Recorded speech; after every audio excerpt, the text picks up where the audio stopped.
Hello and welcome back to BarnacleCraft. In the previous episode, I mentioned how I was wanting to work on some smaller, more standalone projects to, escape the crushing weight of my mega project, the city of Strandberg. And in this episode, we are continuing that trend with Snow Castle, named such because, it's castle in the snow. This build is actually quite special to me because it's something of an homage or a tribute to an absolutely ancient Minecraft fantasy castle built by one Axia Nerve many years ago. Is that old castle a masterpiece by modern building standards? No, but it was very inspiring to me when I was a small baby child. And this actually isn't the first time I've tried to build sort of an homage or a recreation of it. And so yeah, this idea has been marinating for a while, and finally I have built an oblong concentric castle atop a hill surrounded by snowy taiga, with a large tower projecting off to one side, topped with a flaming fiery beacon. And there are other details as well that are sort of specifically inspired by that old castle by Axia Nerve, and I'll mention them as we go. Composition-wise, I don't really have as much to say about this one as opposed to the Sea Fort. I wasn't really thinking about, shape theory as much with this build, though there are a couple like feature angles I was trying to keep in mind while putting it all together. In terms of like technique and kind of building concepts, this was yet another exercise in sort of gritty, more involved texturing over really simple, historically informed castle shapes. And I also made a couple interesting decisions here. For one, I made the shadows and highlights warmer than the rest of the palette, to kind of provide some like temperature contrast as well as the sort of inherent value contrast, which I thought was kind of neat. And I also just really made an effort to use shadows and highlights sort of with a more like compositional frame of mind with this build, really trying to use them to, define and emphasize the shapes of the build. And lastly, I am quite happy with this muddy snow gradient I came up with. It's no easy task making sort of compact gradients with this much value contrast within them, but I think I made it work. And with that, I do believe it is time to tour this epic medieval fortress of fortressness. You can see we have our little pathway, we have a little flaming brazier here. There's lots of little open flames and of course lots of hearths in this build, realistic given the cold, snowy climate. And I also just really like the vibe of it. There's something very comforting about the contrast of like an open flame in such a cold place. And you could see our muddy, snowy, muddy snow blocks, and then there's a gate which you can walk through, and then, oh my god, we're inside the castle. There's a lot of different little yards and baileys and little pathways and stairwells and things. One of my favorite things about this castle is its layout and how it feels to kind of explore it and walk around. I think it turned out really neat. We have some stables here on our right. One thing I did make an effort to do in this build was to include a more sort of ample, realistic amount of stables because castles really should have a lot of room for horses.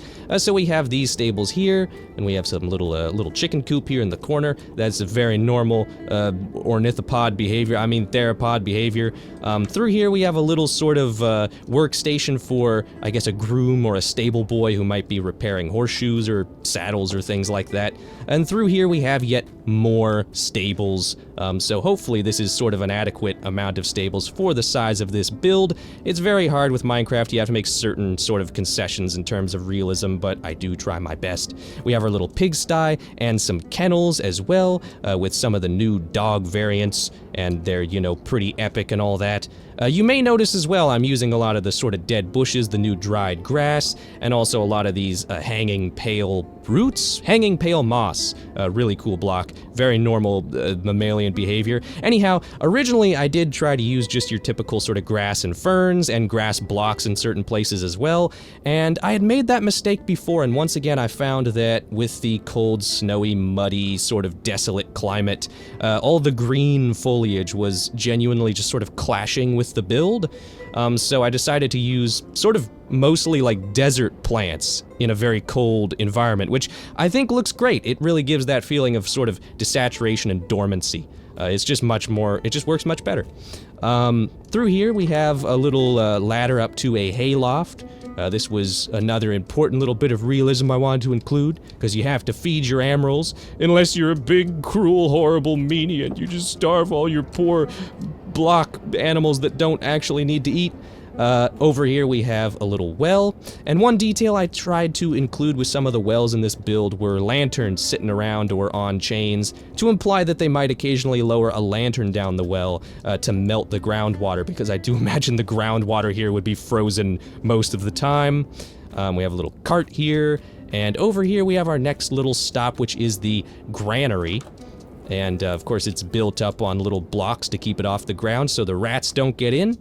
And inside we have a couple of little vats of grain and some other little sort of grain storage, a little shovel for shoveling grain in and out of these vats, and things of that nature, however much grain shoveling you want to do in a lifetime, I don't know. What am I even talking about? Blacksmith things. We have a little pile of coal for the forge, our little anvil, and our smith's hammer left out on this table. I guess this smith likes to work out in the cold, which maybe is actually a nice relief from the heat of the forge. And I really like the way this little room turned out in here. It's very narrow and dim, and I think the forge has a cool design for how small it is. And we have a little barrel of coal in the corner for fueling it. Upstairs we have some simple living quarters for the smith and perhaps an apprentice or a wife, since there are 2 beds, or a husband. I don't discriminate. I've literally made this joke word for word in a previous BarnacleCraft episode. I'm gonna go down the stairs now. Moving on, I do want to briefly show off the other main gate in and out of the castle. Originally this was gonna be more of a postern door, but it ended up just being an entire gate, a more proper entrance. And here you can see some of our custom trees that we have going on more up close. I don't know why I said we, it's just me. I'm very lonely. Anyhow, and so this is what it would look like if you were entering the castle from this angle, which I do think looks pretty cool, especially if we go back a little further and it kind of gets framed by the trees and you can see the beacon tower there. I think it has kind of a cool look to it. With that, I think it is time to go explore sort of the inner baileys of the castle, the more well-defended inner parts. So through this little gatehouse, we enter sort of the first of the more well-defended little inner yards. We have a little armor stand, armor trimmed helmet trick thing going on here for some muddy snow in a wheelbarrow, which I think is kind of cool. We have, of course, the keep coming up at some point, but first we're gonna look at the armory and barracks. So you can see we have a little common room for some of our guards with a nice hearth, and through this fancy little entryway we have our armory, which appears to be quite well stocked. And through here we have a little training yard as well, with some training dummies and some swords irresponsibly left on the ground, hanging sandbags, some targets and such. Very fun things that exist. Let's see. Through here is something I will get to later. And up these stairs, we have the main barracks, which, unlike the stables, I do not think I was able to include an adequately large barracks in this castle. This feels far too small, though many of the towers along the outer walls do have sleeping quarters and guard posts and things inside of them, so perhaps that somewhat makes up for it. We have a little hearth and perhaps a bed for the guard captain or a especially esteemed knight. Sleeps with his sword above his pillow. He's a little paranoid. Moving out of the barracks, where should we go next? I think it's time to keep moving further into the center of the castle. We're not gonna quite get to the keep yet though, because first we have to get to the kitchens. So the kitchens and the servants' quarters and all sorts of fun things are in this building. Actually, first I wanna walk through this little walkway though. I absolutely love the vibe of this little area. There's just this little cart, and you got the sort of open window shutters and the hanging lantern. It feels very cozy and narrow and lived in, and this goes through to the guards' training yard. Yeah, I don't know why, I just love this little walkway. But I smell food a-roasting, so let's go find the kitchens. Through here we got some herbs drying. I love me some herbs. They're totally not drugs. Actually, they literally are not I don't know why I would say that. Through here we have some more sort of spices and herbs and things. And here we have the main kitchens. We have another little roasting chicken, another well built into the kitchens directly. I really like doing this and including this little detail. And we have another lantern to imply that, you know, they need to melt the groundwater sometimes, which I think is fun. And we have a little wheelbarrow. Through here, I think we have mostly grain and flour storage and things. Do I go down here? I think I do. Down below the kitchens, we of course have the main pantry. We have some firewood to keep the ovens going, and we have all sorts of food and drink and things. And back through here, we have our larder, where they keep the meats fresh, because you gotta have fresh meats, because non-fresh meats are disgusting. And through here, we have something I will get to later. Once again, it is the same thing as the previous thing, in case you were wondering. And then upstairs we have our servants' quarters, which I won't show too much of. We have a little area here with some clotheslines and a hearth for drying laundry, which I thought was kind of a fun idea. And we have a little laundry basket. Through here, I think, is the head cook's quarters.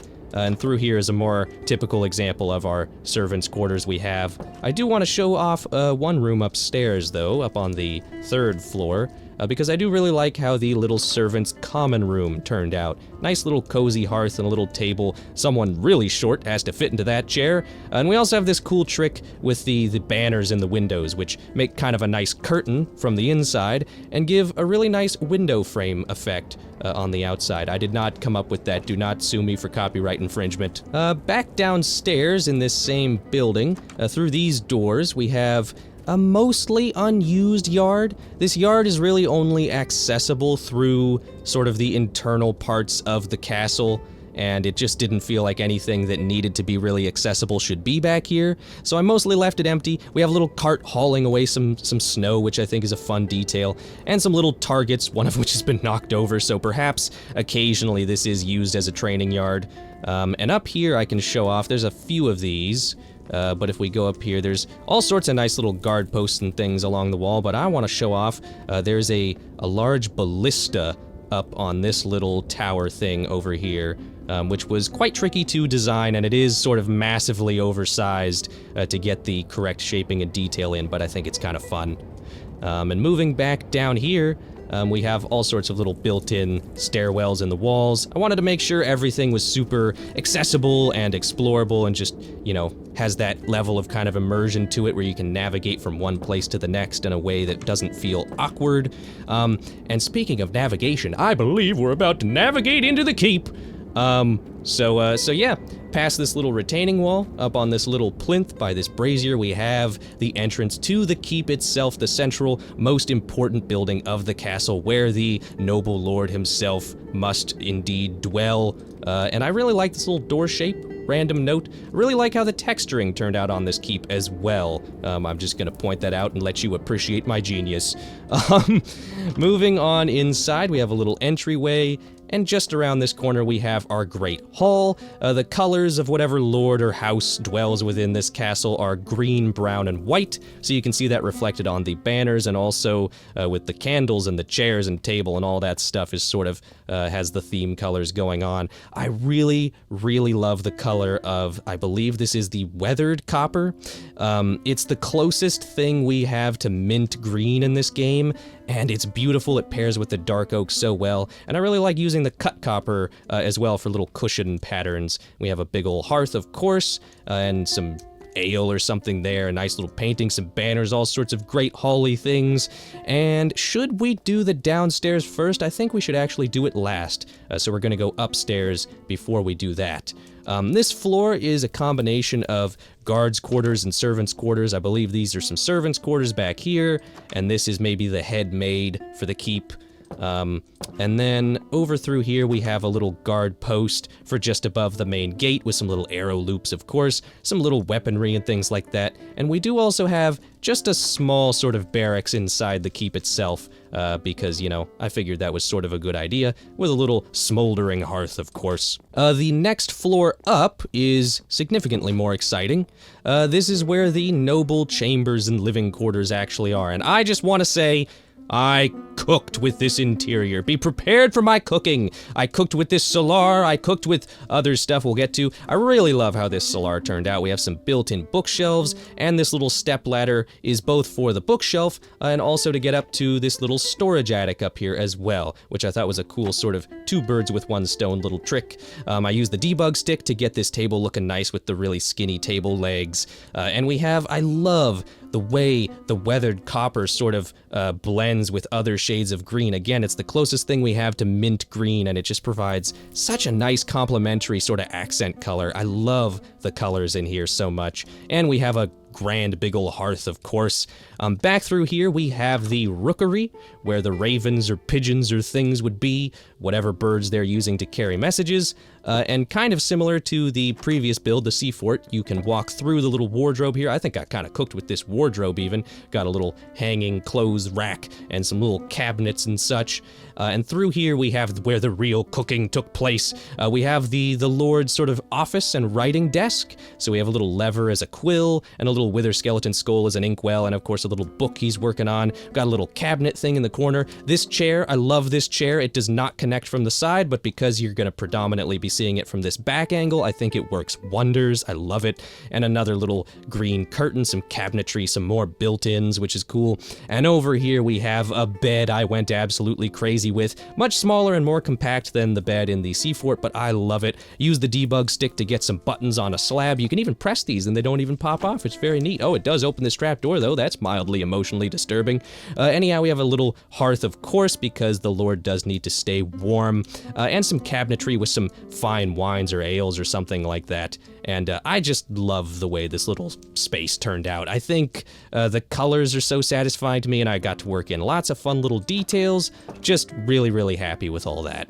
And up top, of course, we can get to the roof through this little sort of built-in shed thing. I forget if there's a proper name for these kind of stairwell topper things that you see in castles, but of course you got to keep the snow and the rain out of the inside of the castle. We have some command block smoke for these smaller chimneys, which I think turned out really, really fun. There's one hidden over here. This is one detail I unfortunately neglected with the sea fort, but I wanted to make sure there are chimneys connecting to every hearth inside the keep with the snow castle.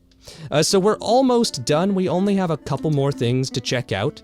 And the next thing we need to check out is the underground portion of the keep that we were, of course, deliberately saving for last. So first of all, we have some dungeons, of course. We have some cabinetry with some weapons and some shears.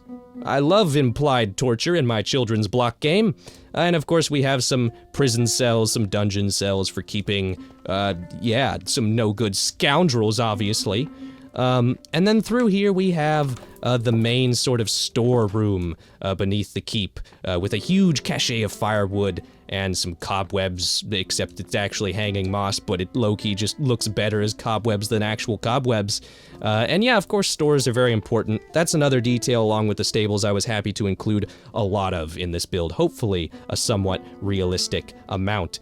But we can go deeper, and this is the thing I've been hinting at.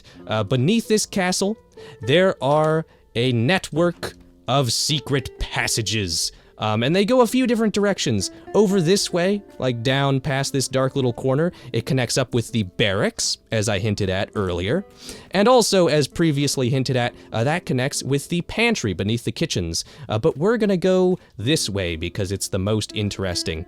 And I do also want to comment on the fact that these secret passages were directly inspired by that old castle by Axia Nerve. Unfortunately, you can only watch the cinematic for the castle now. The old tour video appears to be gone from YouTube, which is sad, but I am 90% sure I remember some secret passages or some sewers that were being used as secret passages or something like that, so I wanted to include a sort of homage to that in this build. And if we open this door, we find a very steep, hopefully unsiegeable cliff, and this is sort of a proper little secret postern door that you can enter and exit the castle from, probably more so an emergency exit, and it's hidden in with some little texturing that was already on the wall there, which I think is really cool. I love how it just opens out to just the middle of this wall. It's so hidden in plain sight, and I think that's a really fun little detail. So there's only one more thing I really want to show in this build,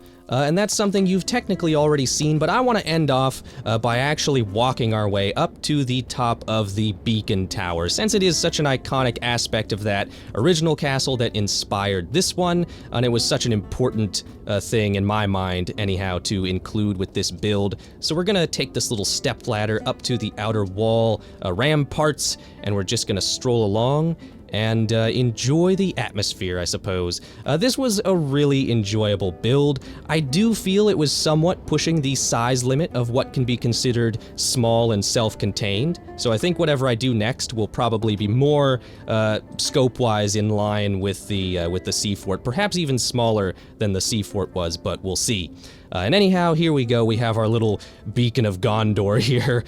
We have sort of this tall, white sort of platformer plinth with a little step ladder so you can change out and add more fresh logs to keep it burning on cold, long nights. And anyhow, that's about it. Thank you very, very much for watching. I'm very happy with this build. It feels very definitive to me. It feels like a place I'd like to live in a fantasy world. And of course, I've had this idea, again, like marinating for so long that it's just really satisfying to finally have this build in existence, because it's been in my head for years. And anyhow, that was BarnacleCraft. I hope you enjoyed this installment. I know I did. And I will see you next time.